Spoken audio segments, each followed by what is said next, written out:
Selamat pagi, perkenalkan nama lengkap saya Maria Natalia Kena, Program Studi Pendidikan Matematika Semester 5, Fakultas Keguruan dan Ilmu Pendidikan, Institut Keguruan dan Teknologi Larantuka.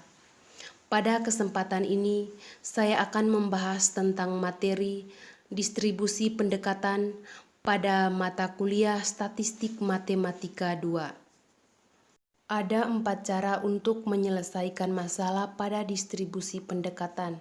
Yang pertama, A. Penyelesaian dengan fungsi distribusi, B. Penyelesaian dengan fungsi pembangkit momen, C. Penyelesaian dengan limit pusat, D. Konvergen stokastik. Pembahasan yang pertama, A. Penyelesaian dengan fungsi distribusi. Misalkan Fn dikali Y adalah fungsi distribusi dari peubah acak Yn yang bergantung pada bilangan positif N.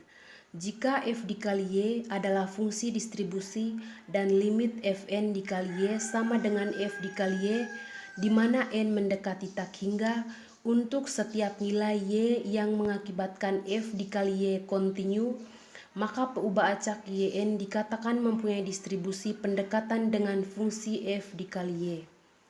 Penentuan distribusi pendekatan dengan menggunakan fungsi distribusi dapat dinyatakan sebagai konvergen dalam distribusi. Misalkan Z1, Z2, Z3, dan seterusnya sampai dengan Zn adalah barisan dari peubah acak yang didefinisikan atas ruang sampel yang sama, yaitu S. Misalkan pula Z adalah peubah acak lain yang didefinisikan atas ruang sampel S. Peubah acak Zn dikatakan konvergen dalam distribusi ke Z jika sebagai berikut. Limit Fzn dikali T sama dengan Ft dikali T, di mana N mendekati tak hingga.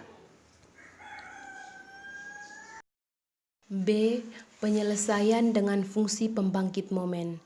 Misalkan peubah acak Yn mempunyai fungsi distribusi Fn dikali Y dan fungsi pembangkit momennya M dikali Tn ada untuk T lebih besar negatif H, lebih kecil H, H lebih besar 0, dan setiap N.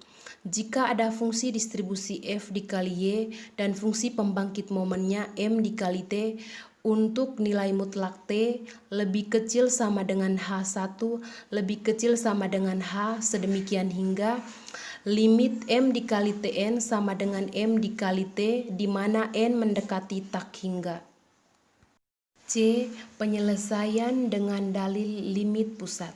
Dalam hal ini, peubah acaknya berupa jumlah dan rata-rata dengan menggunakan transformasi tertentu atau angka baku akan berdistribusi normal baku.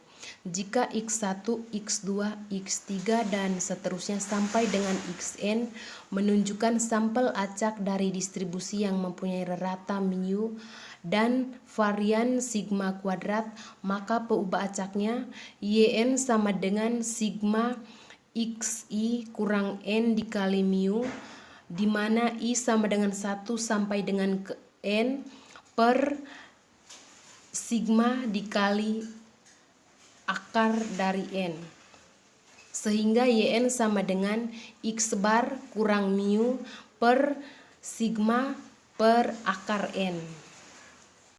D. Konvergen stokastik. Misalkan Fn dikali Y merupakan fungsi distribusi dari peubah acak Yn yang distribusinya bergantung pada bilangan positif N. Apabila C menunjukkan sebuah konstanta yang tidak bergantung pada N, maka peubah acak Yn dikatakan konvergen stokastik ke C jika dan hanya jika untuk setiap elemen lebih besar 0 berlaku limit nilai mutlak Yn kurang C lebih kecil elemen sama dengan 1, di mana N mendekati tak hingga. Penentuan konvergen stokastik sebuah statistik terhadap parameternya atau konstanta dapat dinyatakan sebagai konvergen dalam peluang. Misalkan Z1, Z2, Z3, dan seterusnya sampai Zn adalah barisan dari peubah acak yang didefinisikan atas ruang sampel yang sama, yaitu S. Misalkan pula Z adalah peubah acak lain yang didefinisikan atas ruang sampel S. Penentuan konvergen stokastik atau konvergen dalam peluang dilakukan dengan bantuan pertidaksamaan Chebyshev sebagai berikut. P dikali nilai mutlak X kurang mu lebih kecil K dikali sigma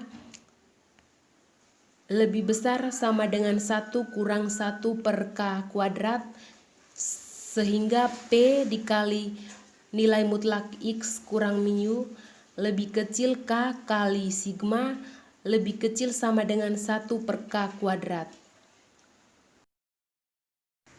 Ada beberapa dalil yang berkaitan dengan konvergen stokastik.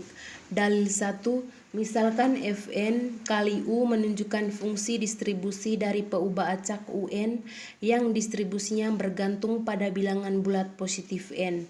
Jika Un konvergen stokastik ke C atau C tidak sama dengan 0, maka Un per C konvergen stokastik ke 1.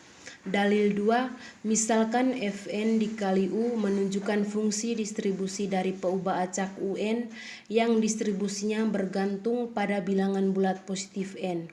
Jika Un konvergen stokastik ke C atau C tidak sama dengan 0 dan P dikali Un lebih kecil 0 sama dengan 0 untuk setiap n, maka akar Un konvergen stokastik ke akar C.